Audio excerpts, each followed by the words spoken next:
Well, a uniquely shaped hotel may be popping up in the Holy City, right at the corner of Meeting Street and Morrison Drive. Remy Russo spoke with the city zoning administrator, asking, with so many hotels already on the peninsula, do we really need another? Flatiron. That's how many are describing a proposed hotel on Meeting Street, and you can see why. It naturally sort of fits into that what will be an architectural landmark because of the shape of the building. Sunju Patel has his sights set on a 4-star setting, 9 stories, and 191 rooms. A hotel named the Thompson. We still have a TRC review left and stormwater. Our plan is to submit for building permit no later than July, August, and hopefully break ground either in fourth quarter of this year or first quarter of 2023. The peninsula already has 55 hotels either constructed or in the works. In all, that means there will be over 8,000 rooms. Do you think the peninsula needs more hotels? That's a loaded question. I think we need to step back and look at where we are before we start adopting or rezoning properties to enable more hotels on the peninsula.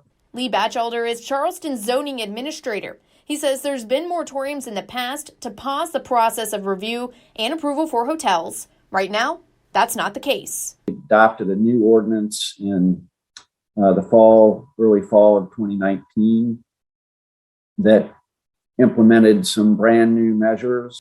One of which is a limit on the number of full-service hotels on the peninsula. There can only be 8. A full-service hotel is a large hotel with amenities to guests, including restaurants and meeting space. The process for building a new hotel also has stricter guidelines.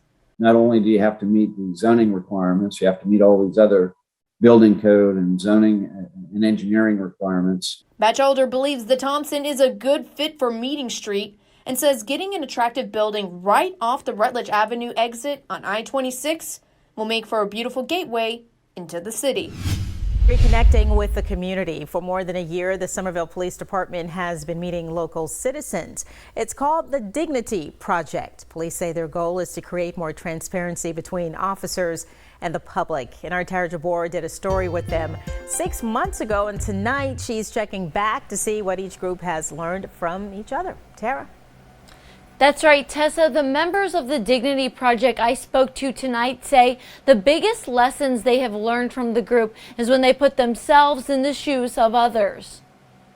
Very real conversations that we've been having, and in the midst of all that, we have respect and dignity towards each other.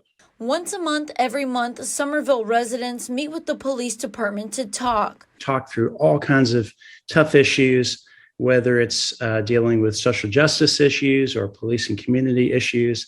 The groups give each other perspective of what it's like to be an officer or someone pulled over by an officer.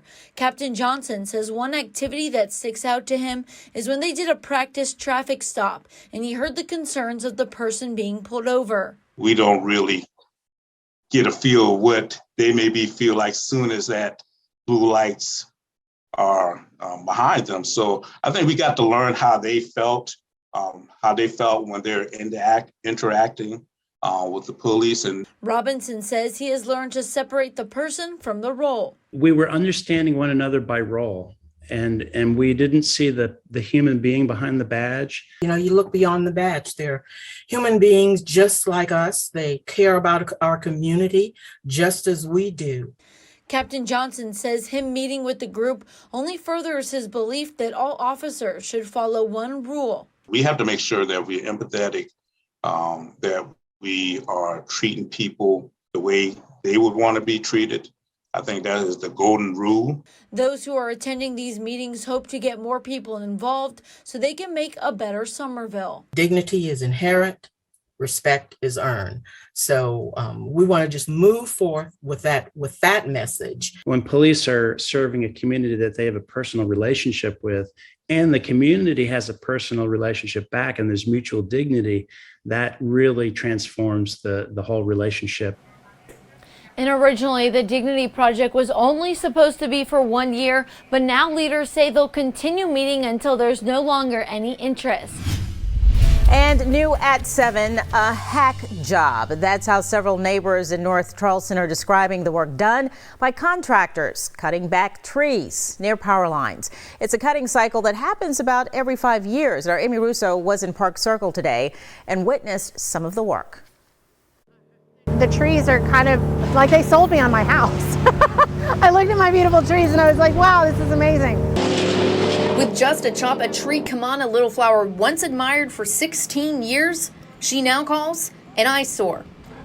When you drive down and see that, you know, it's jarring. Contractors hired by Dominion Energy cut back the tree and several others in the area. What an eyesore, what a waste. It's all getting mulched and dumped. It's not useful to anybody. That's because they're hanging over the power lines, posing as a hazard. I understand that there are things that have to be done. I asked them this morning if there were any arborists on site. They said no. For Little Flower and Hannah Robinson, that's concerning. If they had an arborist on site, they would be cutting it more precisely so that the tree could actually grow and it would enhance rather than take away. While these trees are being cut back, is there an arborist on scene? Yeah, Dominion Energy certified arborists oversee all of the work done by our contract crews, and that work is also subject to a final inspection. Fisher said an arborist isn't on site during the entire job, but they do inspect each tree that's cut. He also told us what homeowners can expect. Anything within the orange dotted lines is what Fisher says would be cut back. That's a minimum of 10 feet away from the power lines. Trees that have grown too close to overhead power lines are both a fire hazard and an issue of public safety and employee safety.